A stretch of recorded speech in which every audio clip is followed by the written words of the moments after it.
Good evening and welcome to Copperfield's Books virtual event with Lewis Richmond.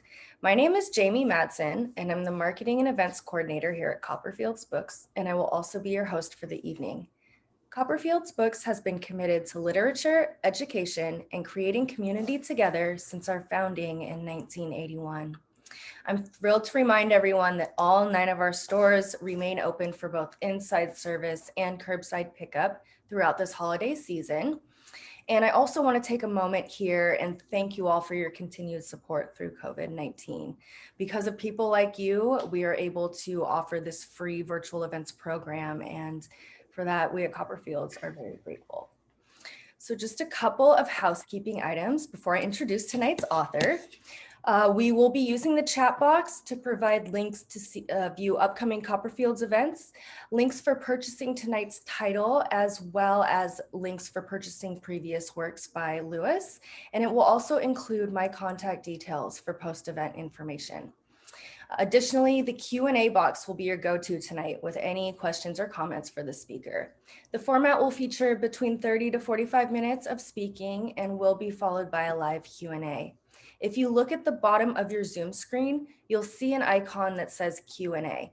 Please submit your questions and comments here rather than replying to my posts in the chat box. So without further ado, I'm excited to introduce tonight's author, Lewis Richmond.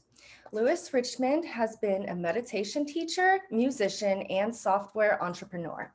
He is the author of 4 previous books, including the national bestseller, Work as a Spiritual Practice, a practical Buddhist approach to inner growth and satisfaction on the job, and more recent award-winning Aging as a Spiritual Practice, a contemplative guide to growing older and wiser.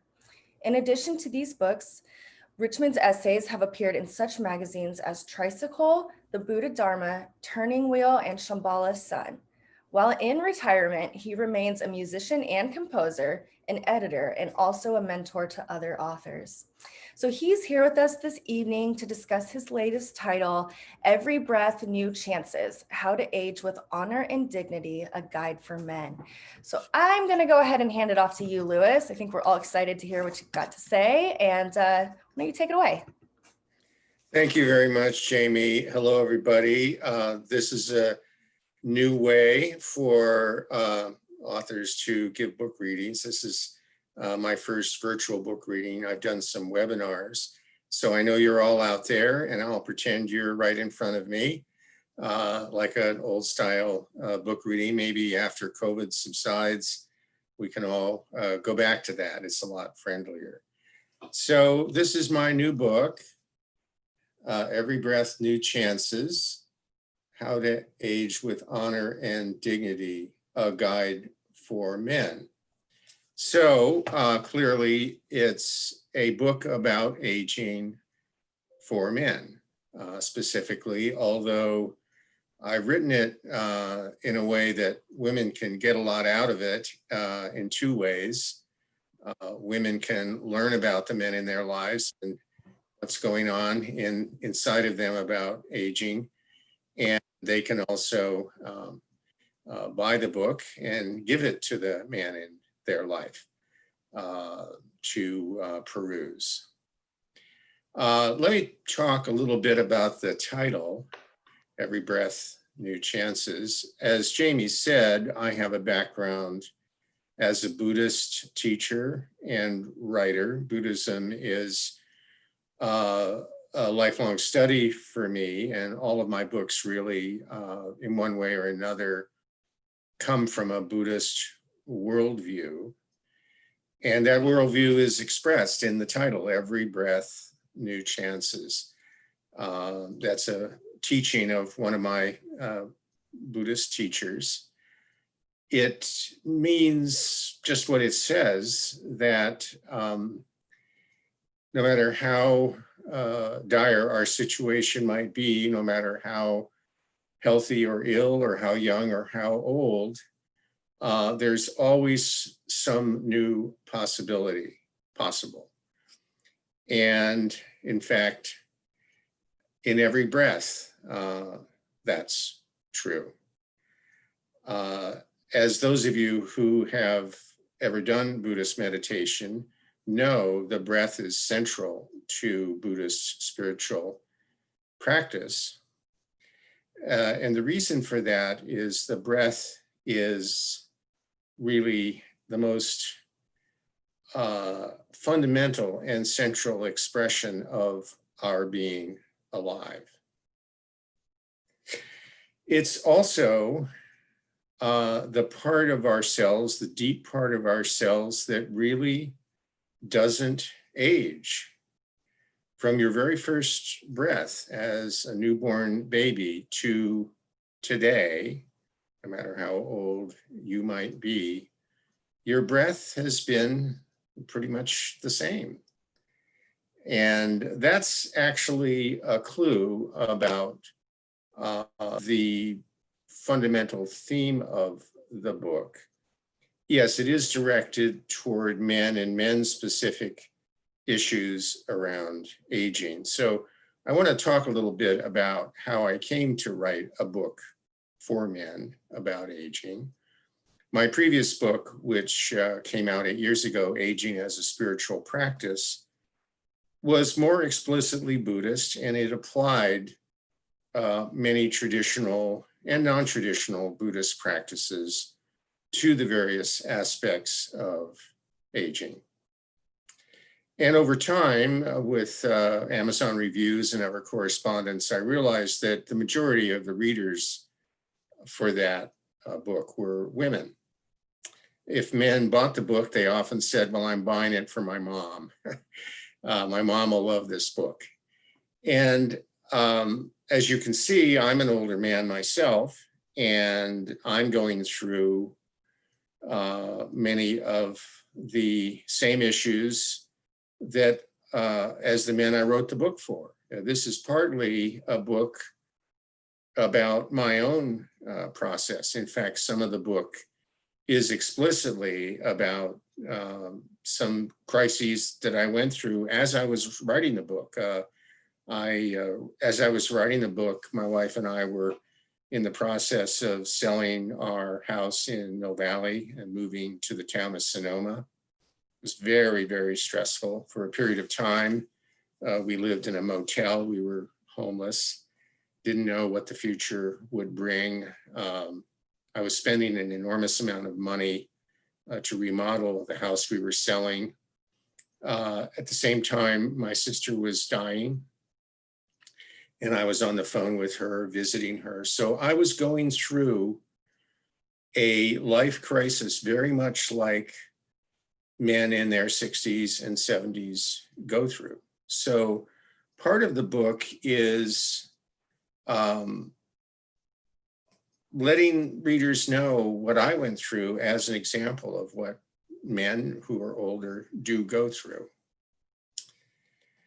So what's different about men and women with respect to aging? Why do we need a book specifically for men? Well, this moves into the area of emotion and intuition, which I feel are the parts of our psyche which really deal with aging. Aging is not something you can think your way through or think your way out of, really. Aging is too deep and fundamental and too close to the core of who we are. And of course, some aspect of aging is about loss. We're losing youth, we're losing vitality. For men, we're losing sexual vitality. We're losing physical vitality, playing sports.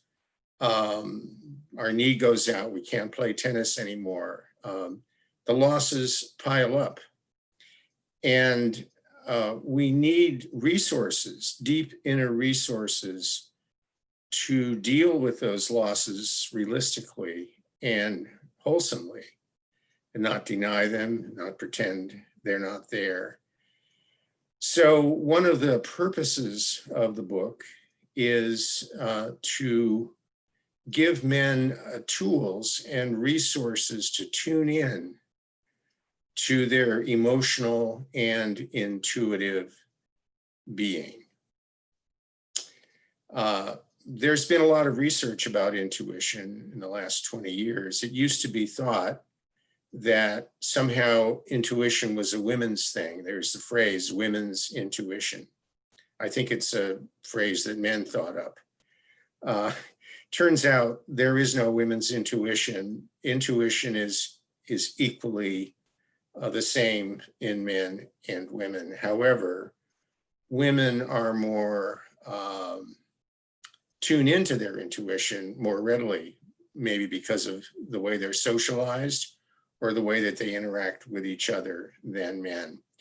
So one of the missions of the book is to give men permission and tools so they can become familiar with their own intuitive power. Because intuition is a tremendous resource in dealing with aging. Let me just read you a little bit of what I have to say on this topic. One of the underlying themes of this book is that the real work of aging, the aspect of aging that can be positive and transformative, is emotional and intuitive. Of course, our intellect can manage some of the outer challenges of aging, such as exercise, diet, medicine, physical checkups, and so forth. Those are things you can think your way through and make schedules about. But the real drama of aging, the domain in which all the important changes happen, is in the realm of our emotions. It's how we feel about aging, more than what we think about it, that really matters.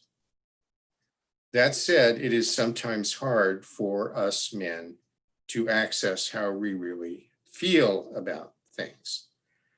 So earlier in the book, I tell a quick story. A good friend of mine was playing golf with three of his buddies, and one of the men said that he had just separated from his wife.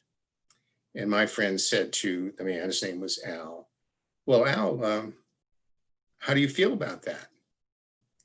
And Al gave him a drop dead stare and said, what the hell are you talking about? Feel.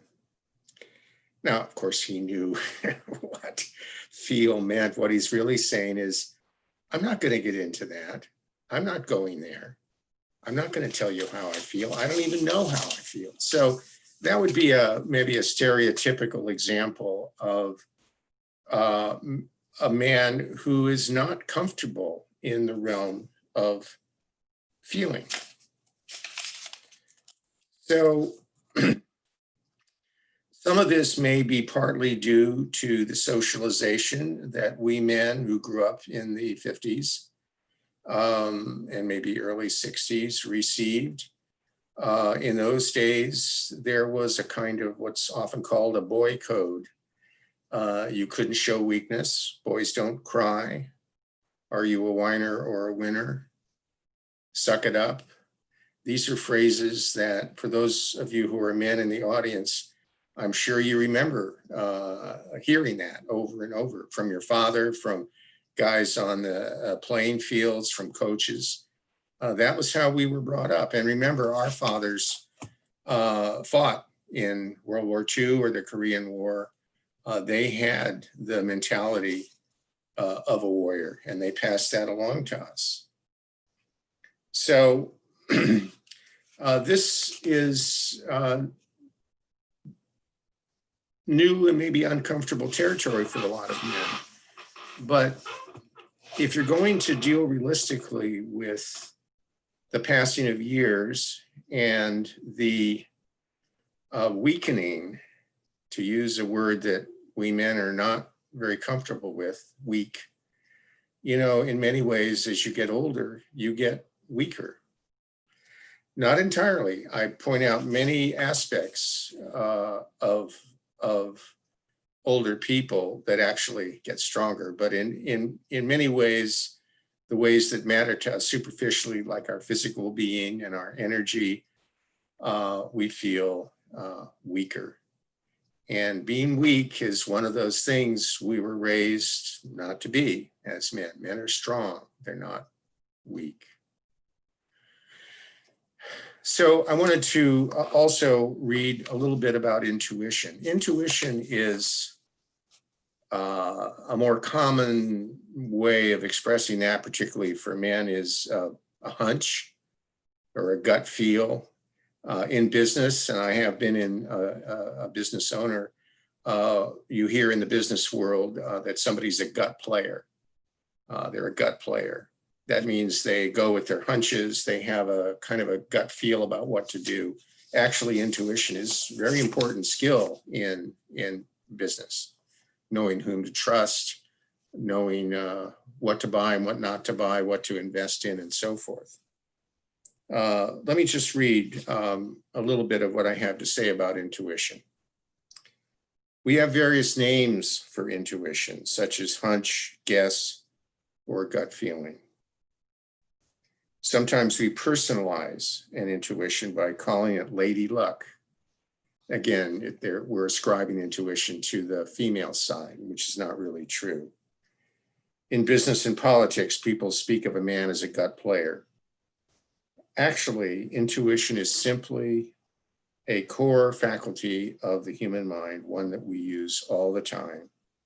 It used to be thought that women were more intuitive than men, but recent research has disproved that. Men are just as intuitive. So, in order to,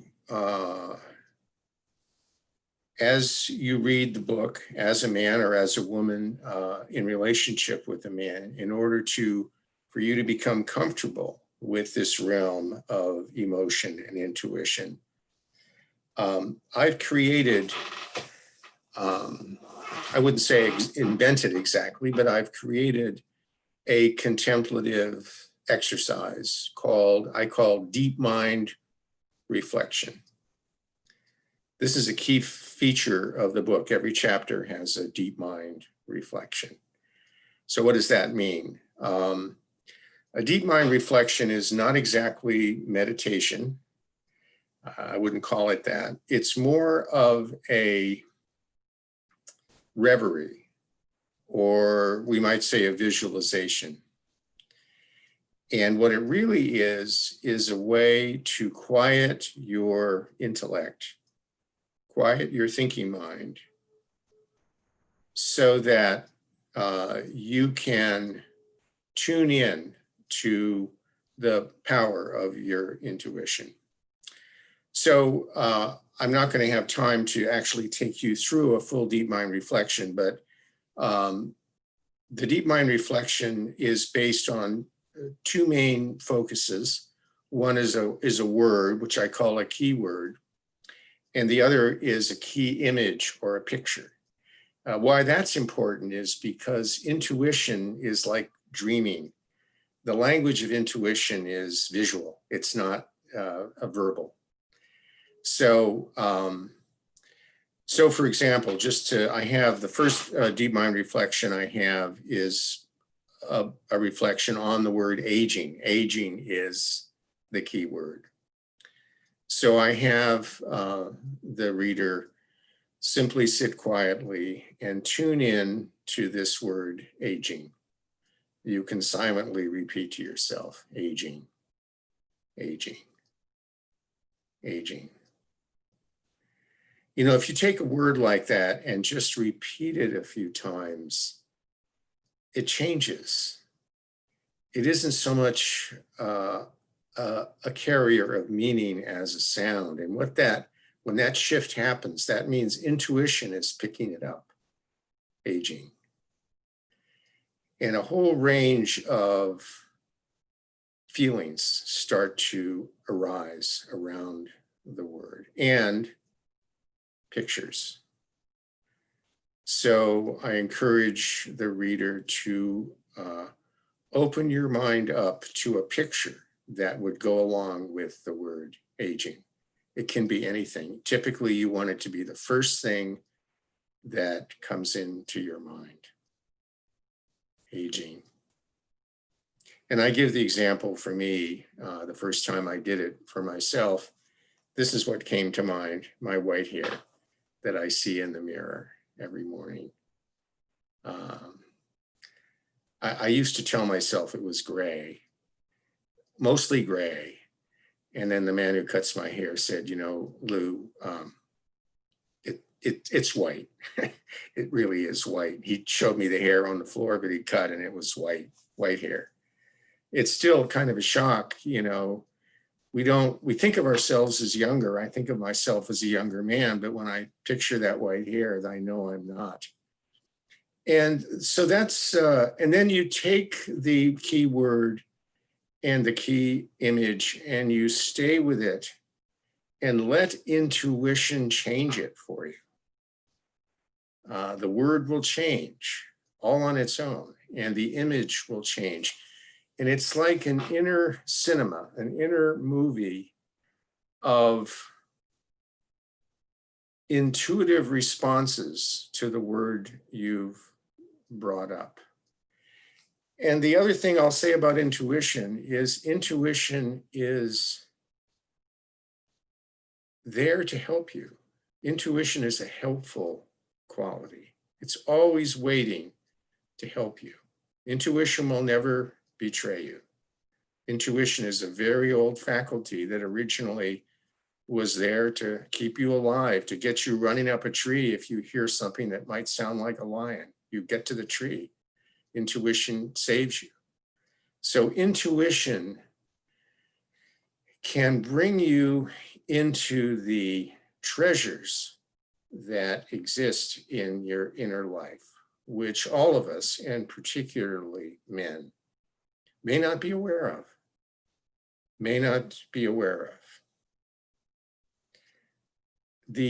I don't know, you know, my son, who's in his 40s, is another generation. He was raised differently, and he's, I think, not nearly as tied to what we would call the masculine stereotype of strength and boys don't cry, not showing your emotions, keeping your feelings to yourself, not sharing things.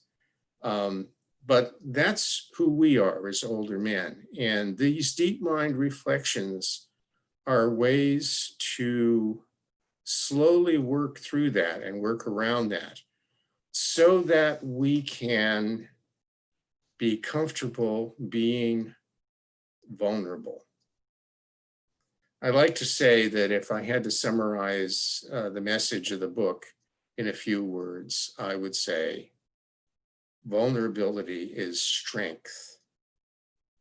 This is not something that most men would admit to or even believe. Vulnerability for most men is not strength, it's weakness. If you're vulnerable, you're weak. You know, you have to put your dukes up, you have to be strong. Well, putting your dukes up is not going to get you through growing older. It's the wrong approach. Maybe when you're younger, you can put your dukes up and fight your fate, but aging is going to always win that battle. I learned about vulnerability as strength. I was with a friend of mine in the hospital. His wife was very, very ill, and he was very distraught. And he let me sit in on a session he had with the hospital chaplain. And he sat down with the chaplain, and I was there as an observer, and he just started to cry and cry and cry. He was very embarrassed to be crying. Men don't like to be seen crying, typically, but he just didn't know what to do. He said, I just don't know what to do. I feel so helpless. I feel so weak. And the chaplain said, you feel that way because you love your wife. That's why. But that very vulnerability is what's going to get you through this. That's not weakness, that's strength. And so I remember that vulnerability is strength.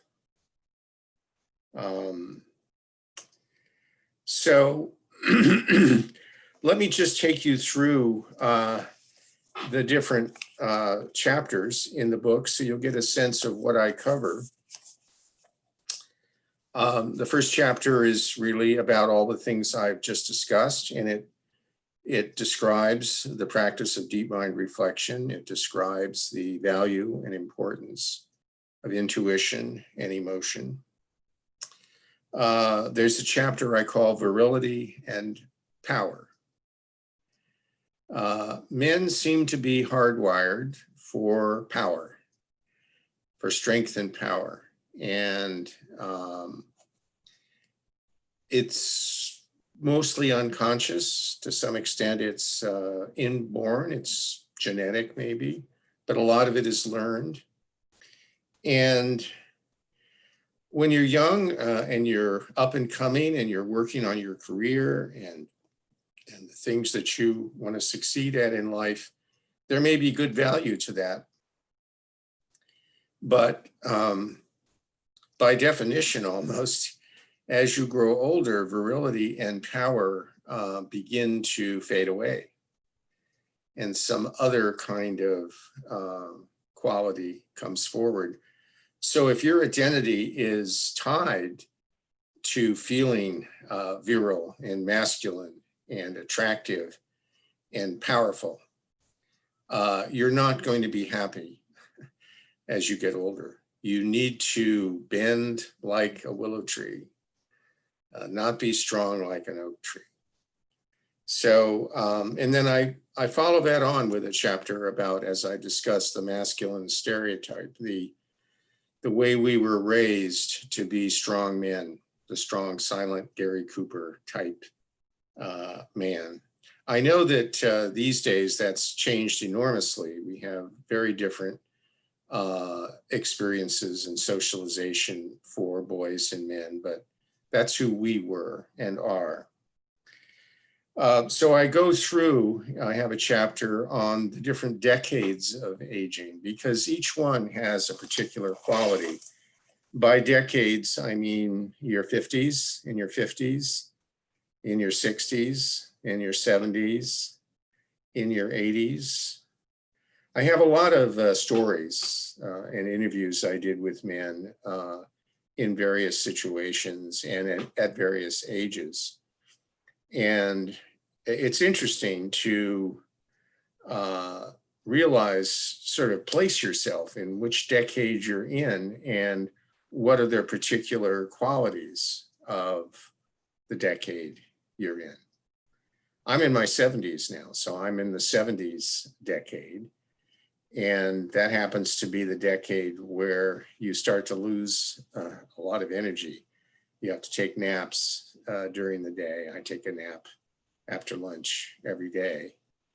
And if I compared that to how I used to be, which I sometimes do, I think I'm so old, I have to take a nap. I can't even get through the day without a nap. So I start to feel sorry for myself. But that's just being in your 70s. There's nothing wrong with it. The nap refreshes you and you wake up and you're alert again. I have a chapter about divorced and single men because many men are not in relationship. Maybe they were at one time. Men who are alone are actually at a significantly greater risk of many things, of health problems, of depression. It's a known fact that the suicide rate for men who live alone is 4 to 5 times higher than it is for women. So this is very serious. Men check out, they do themselves in, they get so sad being alone. It's harder for men to continue to make new friendships throughout their life as your friends pass on or pass out of your life, unlike women who tend to be better at continuing to make new friends throughout their life. So I discuss this in some detail. And again, I have deep mind reflections about loneliness. Loneliness is a key word. You can go into that and go into the feeling of that. Where does that take you? How do you feel about it? How can you overcome it? Illness and death. Illness and death. That's where aging inevitably leads. It does. And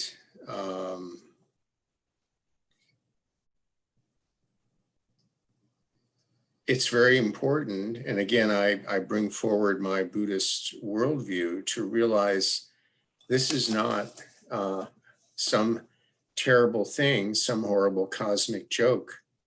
It's just life. It's natural. And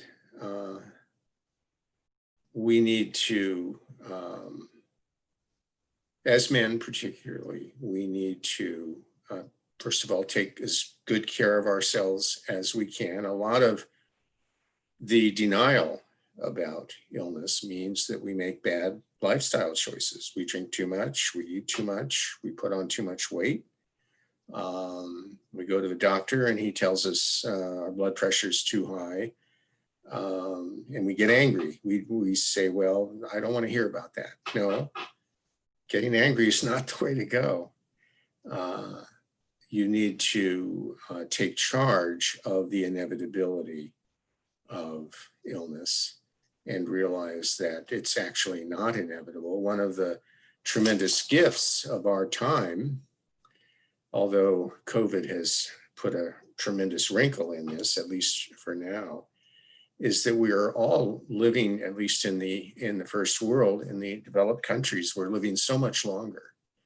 And part of why there is a need for books like mine to help you engage with aging is that we now have a couple of extra decades of healthy life tacked on to the end of what used to be 60, 65, and that was it. You know, in 1932, when they passed Social Security and set the Social Security age at 65, guess what the life expectancy was in 1932? 65. We have a Social Security crisis now because people are living to be 85, 90. Good friend of mine just passed away who was 93, and he had a good life until he was 93. So I have a extensive chapter on retirement and the new modes of retirement. I identify 4 different kinds of retirement. Again, for men, much more than for women, retirement is a real crisis often. As one woman said, whom I interviewed, she said, you know, when my friends' husbands retire, suddenly they're shuffling around in the living room in their bathrobe. They don't know what to do with themselves. Well, it is true. We men tend to pin our identity and our sense of self to our work and our career. And being creative about what to do when you leave your primary career is an important step of life wisdom to avoid loneliness and depression and feeling sorry for yourself. I talk about, now some older people, some men, have to keep working for financial reasons. And I talk at some length about financial insecurity and how devastating that can be for men. Men tend to feel that being able to support themselves and their family is absolutely essential to their identity as a man. And right now, with COVID destroying the livelihoods of millions of families, millions of men, this is particularly acute. So sometimes retirement means no retirement. Other times it means finding something quite different to do that can be fulfilling for you, whether you earn money at it or not. These days, that kind of work is sometimes called an encore career, like an opera encore. You do it after the main event. And so I go into that at some length. I also have a contemplative deep mind reflection about retirement to tune into how do we really feel about, if you're in your 50s, retirement's in the future. If you're in your 70s like me, retirement's in the past. You have different orientations toward retirement. Finally, I have a chapter called What Women Know. Men who read this book read this chapter because women know stuff about us. Yes, they do. The woman in your life knows you better than anyone, watches you 24/7, wishes there are things she could say to you that she doesn't feel she can say. So women know a lot about men and their issues around aging. So partly this chapter is for women readers too. I provide a deep mind reflection for them to find better ways to connect with and discuss the awkward conversations and topics about aging with the man in their life. Finally, and I'll conclude with a little reading about home. You know, where my Buddhist sensibility comes to the front in this book is around the issue of core identity or ultimate identity, which comes around to the breath. The breath is a window into core identity. Core identity means who you are as a living being, period, without necessarily any of the accoutrements of job or career or money or privilege or clothing or any of that. Just as one of my Buddhist teachers like to say, it is an ultimate fact that you are here right now. And in the end, what I call core identity is where intuition will eventually lead you. Intuition emerges from core identity. Intuition is life itself. So let me just read you, by way of conclusion, what I have to say about what I term this core identity, your true home. Your true home, not the house you live in, but your inner home, your breath, your life, which is always with you until your last breath. I say, tune into the home that lives within your deep mind. That mind that itself is a kind of home. The place where all your memories, all your successes and failures, your nostalgia and regret live and breathe.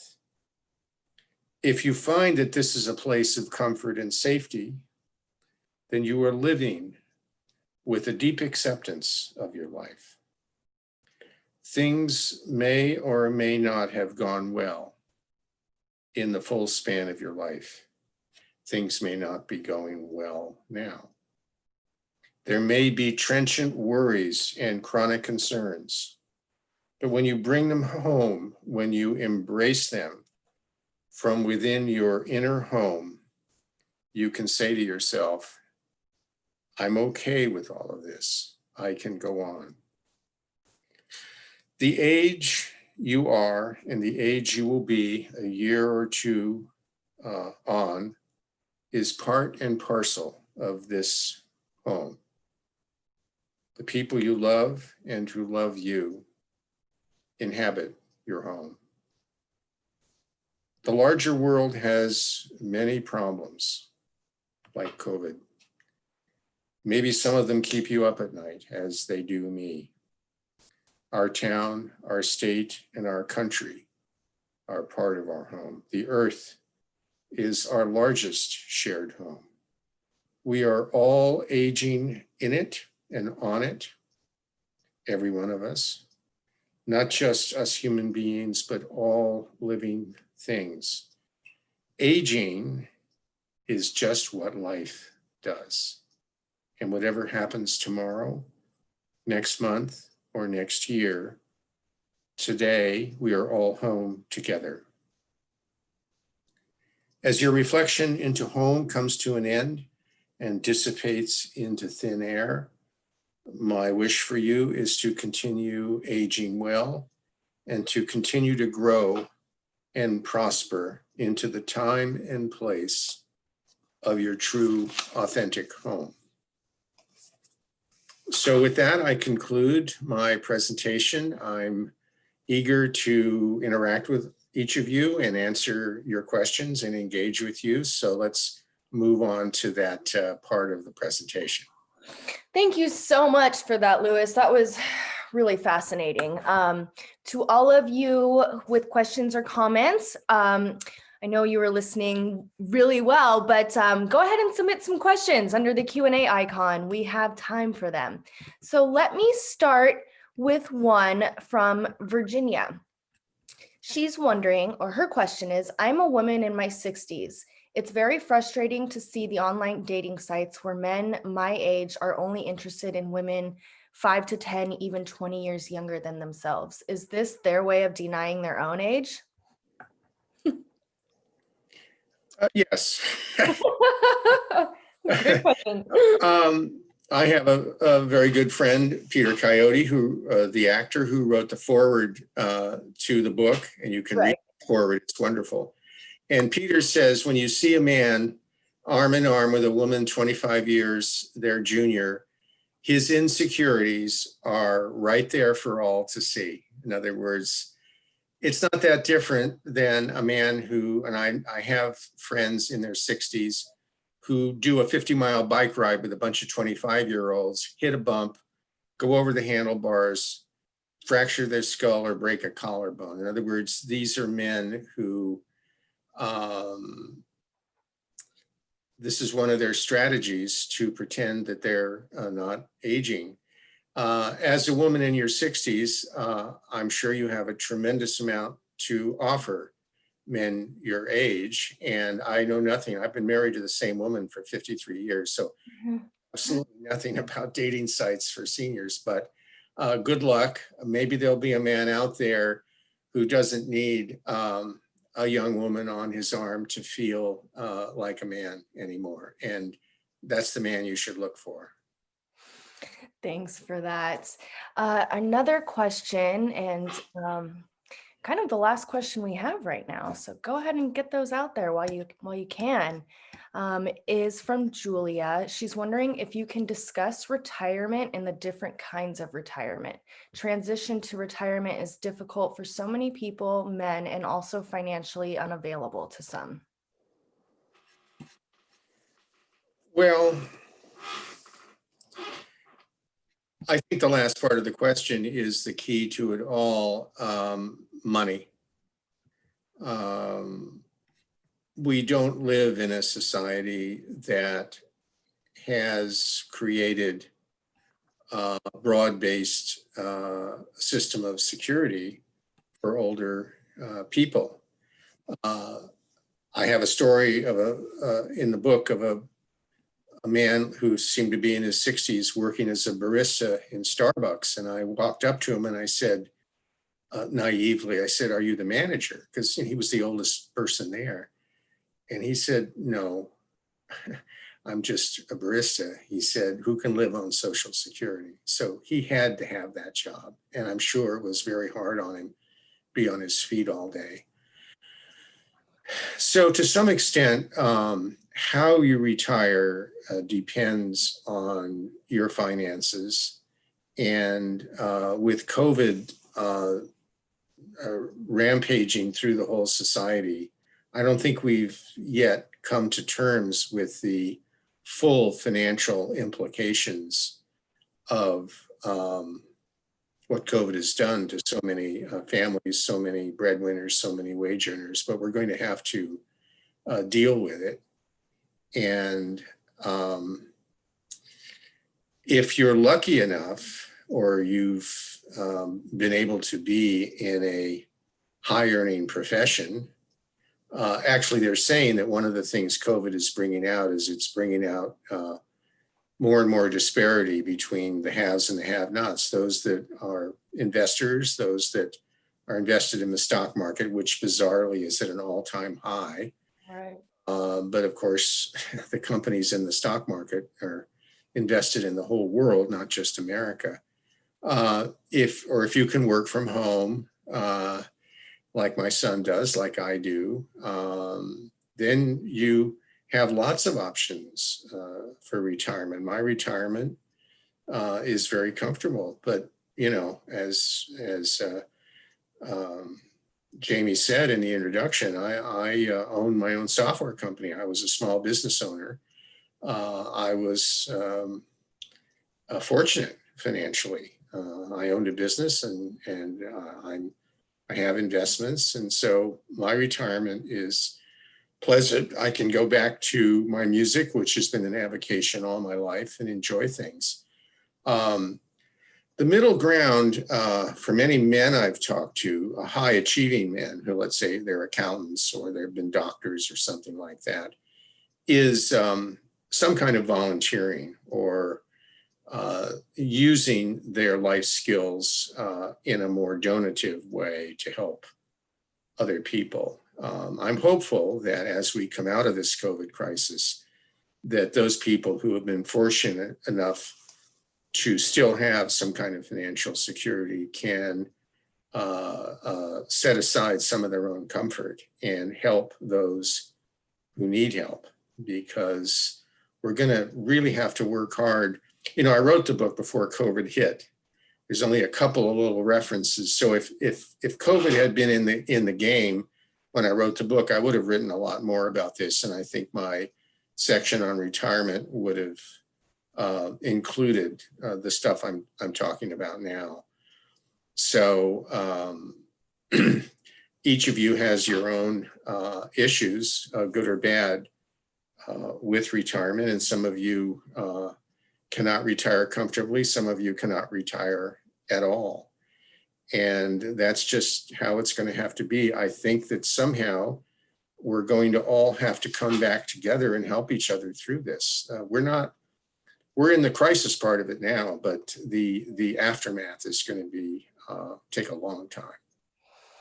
I digressed a little bit from the question, but I think it was important to bring in COVID because it's affected retirement for so many people. Yeah, and it's so bizarre that it came right after your book. I mean, not bizarre, but man, it is an interesting topic when it comes to retirement. So thanks for that really thoughtful answer. We have a couple more questions here. An anonymous attendee is wondering, when you contemplate negative aging thoughts, what usually brings you out to positive thinking quickly? Do you want me to read it again? No, I'm just thinking about the best way to answer the question. First of all, don't be so hasty to get out of it. Just rest in that negativity as that's who you are at that moment. Sort of begin with a kind of acceptance. It's okay. It's natural to have negativity. And, as a lifelong Buddhist meditator, I would say, and this is perhaps my bias, I would say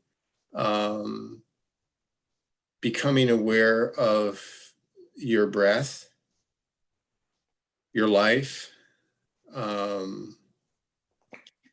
fact that and I mentioned this in the book, the breath is a kind of clock, really. It's like an hourglass. And we have all sorts of thoughts, positive and negative, about aging, but the reality is that we all age one breath at a time. That's the actual speed of it. So if you tune into your breath, that's a much more realistic, it's not positive or negative, it's just real. And that reality not only are we aging one breath at a time, but we're living one breath at a time. So when you become aware of breathing, you become aware of being alive. And for most people, I would say being alive is better than being dead. So at the very least, you can shift your negativity to some positive feeling that, well, today I'm still here. I'm still alive. I'm still breathing. Maybe that will help. And try that. Great, thank you.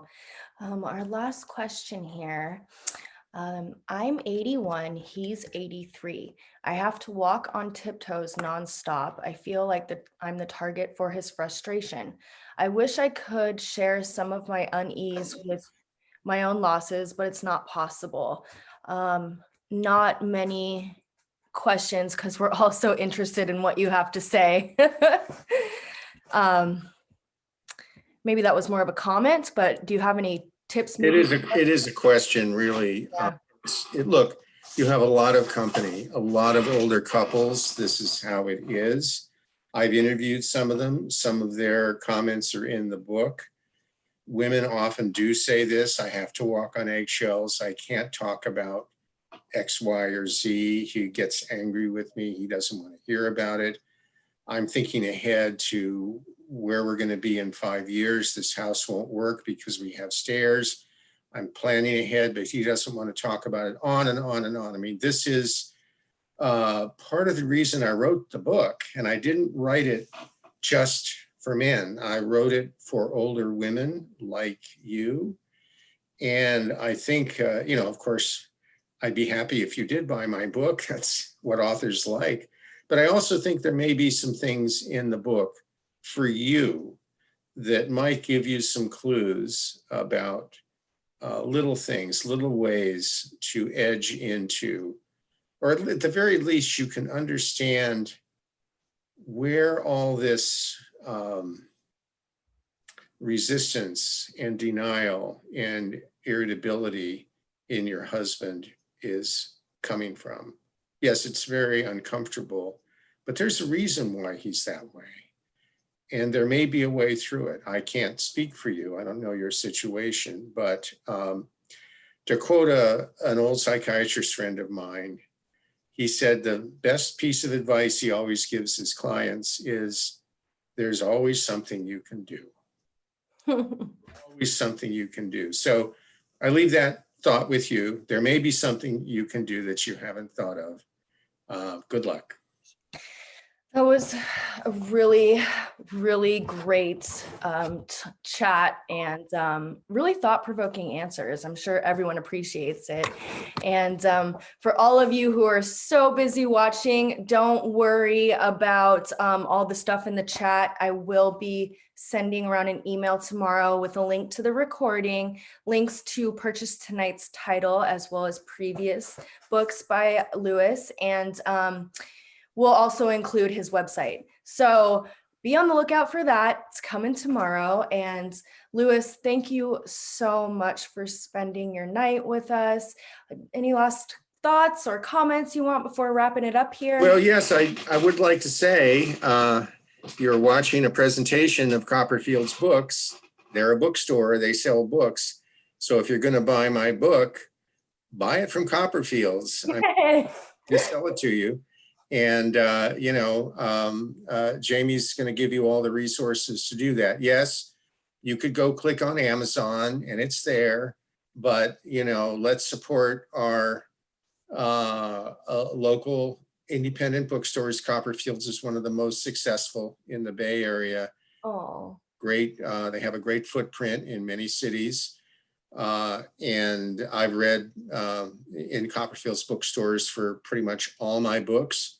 So I have a fond feeling for them. So if you're going to shop for books, shop at Copperfield's. That's my ad for tonight. oh, that's amazing. And we love you as well. And, hopefully we'll get you in the next one in person. But if not, this works just as well. Well, let's all hope that by next year, this time, the next holiday, we'll be able to be together again.